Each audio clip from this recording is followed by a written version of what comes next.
but we got a long way to go, a lot of work to do.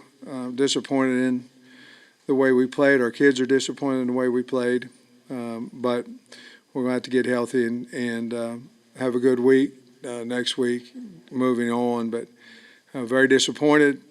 I felt like we had them ready to play. Obviously, that wasn't the case. I was going to ask, you said you felt like you had them ready to play, but was there any indications that something like this was coming? They set several records. No. I mean, we had a really good week of practice, as good as we've had. So, no, I didn't go into the game feeling. I felt like we had some matchup problems, but I thought we had some answers with it, and we were in 3 deep, and they ran by us. And we were in man, but we were in 3 deep, and they ran by us too. So couldn't get pressure on the quarterback, couldn't get there either. And so when we're in man to man against some of their receivers that they had, Watkins specifically, we were having a hard time guarding him. Surprised at all that Dart stayed in so long? I mean, they're throwing 4 verts up 32 on you guys. No, I mean, I don't.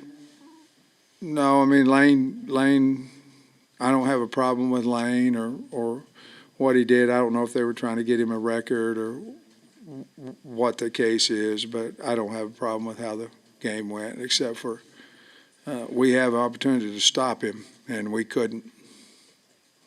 Sam, I know everybody and y'all know that Ole Miss likes to attack you deep, but did it surprise you at all how much they did? I mean, it was early and often as well. Did it surprise you how much they stretched the field on you? Well, I mean, they were having success with it. I mean, I think in 3 plays they had 2 go routes for touchdowns on us.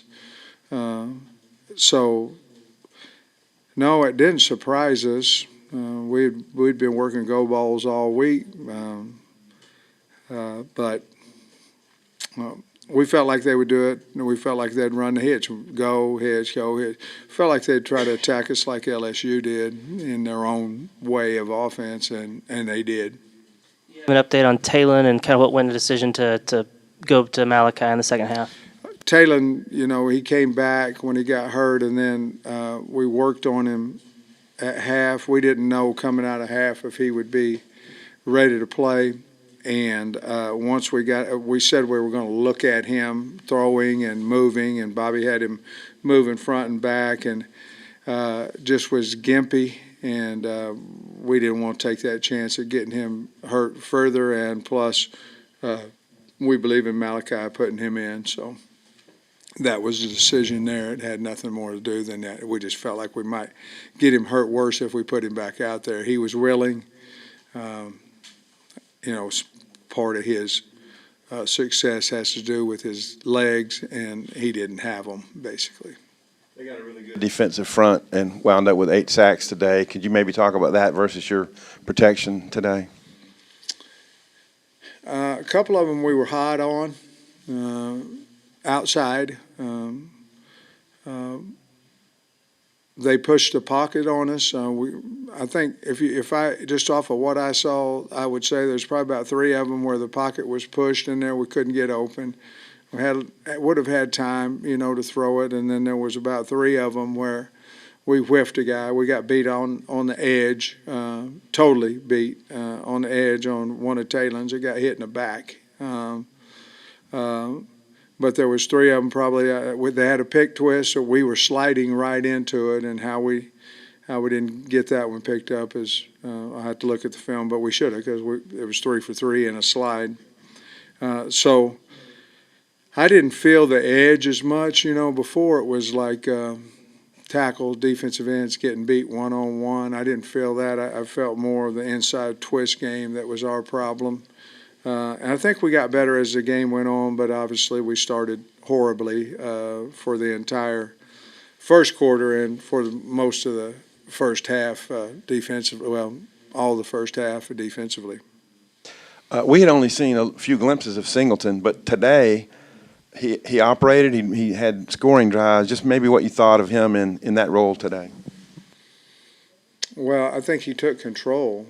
I think he went out there and I tell you guys, he made a few passes. He made through throws in there that he let the ball go way before the break, and we're right on here that last drive. He threw an 8-yard out that he let that ball go way before the break. He did it several times.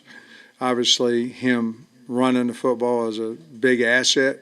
He's a hard guy to tackle. It's a shame that we didn't have a receiver on the ball on his touchdown run. But I was really, really happy with the way he competed and the guys that were out there offensively, how they competed with him. Like Braylon Russell wasn't 100%. Just what did you think of Dominion and getting Rodney Hill back, and then how's Braylon doing? I think they ran hard. Braylon's going to be okay. But I think they ran hard. There wasn't a lot there at times, but I still think they ran hard and tried to get at times something out of nothing, which I feel like they did. It got a couple of yards on it, but we got better running the football when Malachi came in because he was threatening them with the zone read. But Rodney, to see him score, to answer your question, to see him score, and he ran hard to get him back. That'll help us down the road as well. And R-Dub started the football game and ran extremely hard. The early pass interference penalties on D-backs playing physical, did that maybe impact the secondary moving forward where maybe a little less physical or anything like that? When you're fragile, and I think we're a little fragile there. I think we are. We don't have as much confidence there as what we need to have. But it's at the same time, confidence builds with success. Having success. So anytime that happens early, I think that would affect the way that you feel like you can cover because you go in there and different guys call it differently. Sometimes you can be ultra aggressive and get away with it, and sometimes you can't. So to answer your question, possibly, I have to look at the film, but possibly that could have played a part of it. But cutting people wide open had nothing to do with pass interference. We've got to figure that out. And you guys have had some pretty good pass defense performances against maybe some dual threat guys, but Nussmeier and then Dart. Is there anything specific about, the guys that stand in the pocket and some veteran guys that have given you some more fits this year? Well, I think both of them have a lot of similarities. One of them is we didn't get pressure on either one of them, so they just sat back there. Even when we tried to pressure, we didn't get pressure on either one of them. So that's going to build their confidence as well. Both of them have really good wide receivers and put us in a little bit of a jam at times, matchup-wise. And, I told T. Will, I said, I don't care if they rush for 500 yards. We got to quit getting them behind it. We can't let them get behind us and make him run the football. And that's when he went back into soft coverage, and unfortunately they ran by us in that too. I guess Trey Harris for Ole Miss didn't play. Did that affect maybe? Say again? Trey Harris, the receiver for Ole Miss, didn't play. Did that kind of affect the way you were able to cover maybe the rest of the receivers, that the scouting report was maybe different than what y'all had prepared for during the week? No,